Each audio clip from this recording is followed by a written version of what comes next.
中學5、6年級2人朗誦粵語冠軍鄺海欣同學、莫慧欣同學。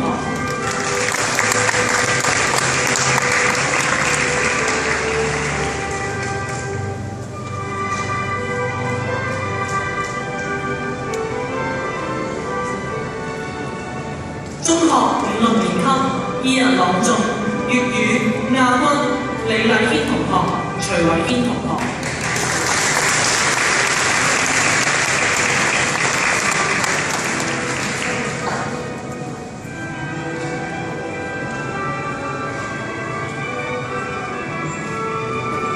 中學5、6年級2人朗誦粵語亞軍陳樂希同學、雷子亮同學。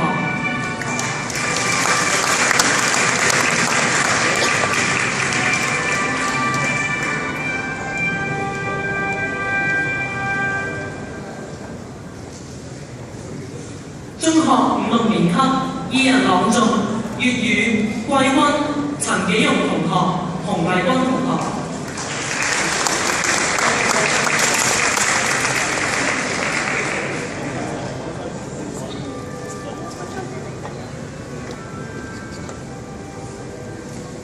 唔該晒梁校董。有請房家